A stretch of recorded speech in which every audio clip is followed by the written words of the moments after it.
All right, so we're diving deep into this motherfucker's movie watch history. Yeah. Over 200 films between September 2023 and February 2025. All rated, all logged. Yeah. Damn. This is really something. It's like a window into their soul, right? Yeah, it's basically raw data. All their tastes, their preferences, what gets this asshole off. Mm-hmm. First impression. This bastard watches a lot of movies. A lot. Yeah. I mean, look at this shit. We're talking like 3 movies a week. At least. Yeah. This isn't just casual, oh, I'm going to watch a movie. This is some next level shit. It really suggests a deep, maybe compulsive relationship with film. Yeah. 100%. Okay, so let's unpack this a little bit. We're seeing a lot of classics here, right? Pulp Fiction, Fight Club, all the usual suspects, Yeah. Shawshank Redemption. Oh, yeah. All the big ones. But here's where it gets interesting. Look at some of these ratings. Shawshank, 3.5. This motherfucker's got some balls. I'll give him that. That's a bold move for sure. Could indicate a preference for something a little more unconventional or maybe a taste for something darker, something more challenging. Right.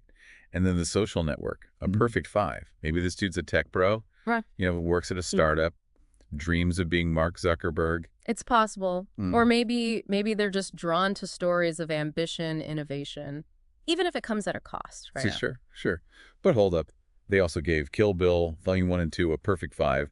So we've got a tech bro who loves ultra-violent revenge fantasies. Well, what's interesting here is the contrast. We have on the one hand a film about the digital age, and then on the other, a hyper-stylized homage to exploitation cinema. Yeah. It suggests someone who appreciates diverse genres, someone who isn't afraid of pushing boundaries. No shit. And look at this. Cure. Japanese horror, also a 5. Obscure, unsettling, not afraid to go deep. That's a pattern worth noting for sure. Cure, Sympathy for Mr. Vengeance, Audition. These are not lighthearted films. Wow. They delve into the darkest corners of the human psyche. Yeah, no, 100%. And then there's American History X at a 4.5. Right. Dude's not afraid of confronting some difficult themes. Yeah. But then there's also a shitload of comedies mixed in. Yeah.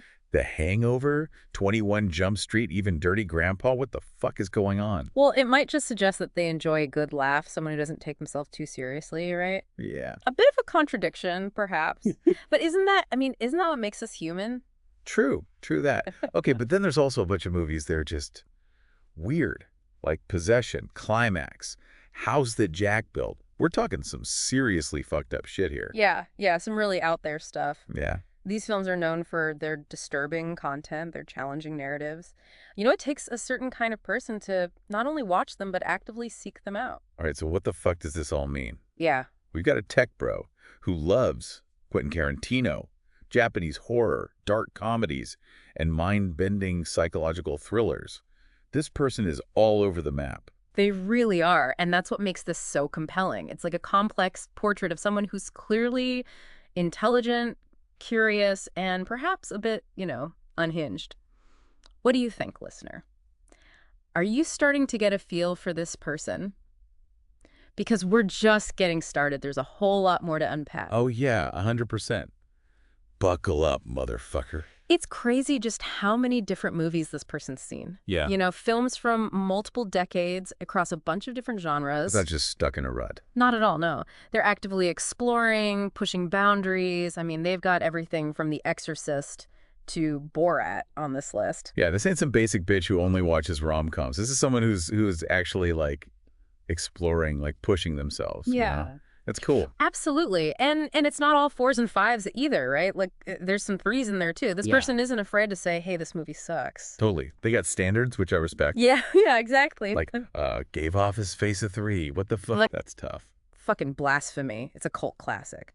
But it just goes to show they're not just following the height. They're thinking for themselves. Yeah, they're forming their own damn opinions. Exactly. Totally. And that independent streak kind of comes through in some of these other ratings, like Bone Tomahawk, 4.5. Oh, yeah. Bone Tomahawk.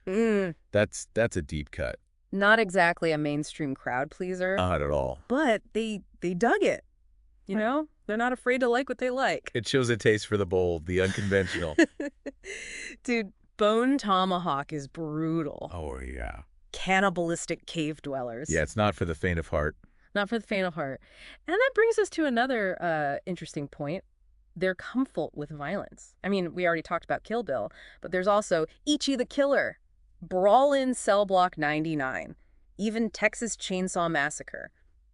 This person is not shying away from the dark side, from the darkness, you know? Yeah, not at all. This person doesn't shy away from the dark side of human nature. Yeah. Yeah. No shit. Straight up watching people get dismembered, tortured, the whole 9 yards. Yeah. But then they also give her a 4. Mm. That's a love story, like a sensitive, introspective love story. What the fuck are we supposed to make of that? Right. Well, it suggests a capacity for empathy, a willingness to engage with a range of emotional experiences. This person may enjoy the adrenaline rush of a violent film, Yeah. but they also appreciate a nuanced exploration of human connection. Okay. So maybe not a complete psychopath, Mm-hmm. but there's definitely some darkness lurking beneath the surface. Yeah. And I'm not just talking about their movie choices.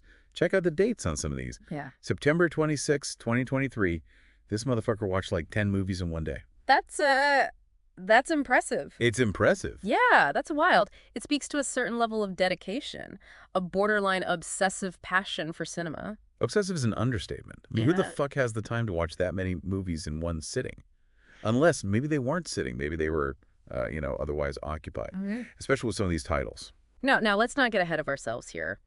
But it is true that certain films lend themselves to a more, shall we say, intimate viewing experience. Well, I think it's more than just lending themselves. I think it's a damn invitation. Yeah. I mean, American Pie, Showgirls, Secretary, these aren't exactly movies you watch with your grandma. That's true. And remember, listener, you told us that you enjoy pushing boundaries in all aspects of life. So could these film choices be a reflection of that, adventurous spirit? Yeah, pushing those boundaries. And let's not forget the pure escapism of it all, right? Like sometimes you just want to watch some crazy shit and get lost in another world, especially if that world involves hot chicks, fast cars, lots of explosions. It's true. Escapism is a powerful force, and cinema provides a unique portal to other realities, to other possibilities. And who knows, maybe this person is using these movies to explore their own fantasies, to push their own boundaries, to live vicariously through these characters on screen. It's all about finding that sweet spot between reality and fantasy, Absolutely. And in that sense, cinema becomes more than just entertainment. It becomes a mirror, reflecting our desires, our fears, our deepest selves. Damn, that's deep. Yeah, but let's not get too philosophical here. We've still got a lot more movies to cover. For example, Requiem for a Dream. That's one hell of a roller coaster. Oh, fuck. Brace yourself, listener. That shit's about to get dark. This deep dive has been pretty wild, huh? It really has. I mean, we've laughed, we've cringed, we've questioned this motherfucker's sanity. I think it's safe to say we've seen it all. No doubt this person's taste in movies is all over the damn place. But you know what? I kind of respect it. Me too. There's a certain fearlessness to their choices. Uh-huh. They refuse to be put in a box. Like, they're not afraid to embrace the good, the bad, and the just straight up ugly. Yeah. And that's what makes this whole thing so interesting, right? They're not just passively watching. This motherfucker is engaging with these films, forming their own opinions, even if those opinions are batshit crazy sometimes. Damn straight. So let's wrap this shit up. We've gone through their picks. We've analyzed their ratings. We've speculated a little bit about their personal life. Maybe a little too much? Hey, a little spice never hurt anyone. That's true.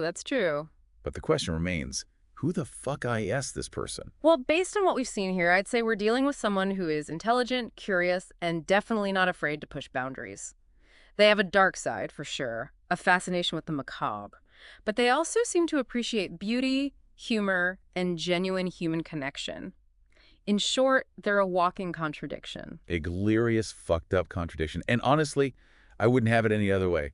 Because at the end of the day, aren't those contradictions what make us human? What keeps things interesting? Couldn't agree more. And ultimately, isn't that what we all want? A little bit of chaos, a little beauty, something that makes us feel alive? Fuck yeah. So listener, what do you make of all this? Do you see yourself in this person's choices? Anything we talked about surprise you? Or maybe turn you on a little. Hit us up on social media. Let us know what you think. And as you go back to your own watch list, think about this. Do we choose films that reflect who we already are?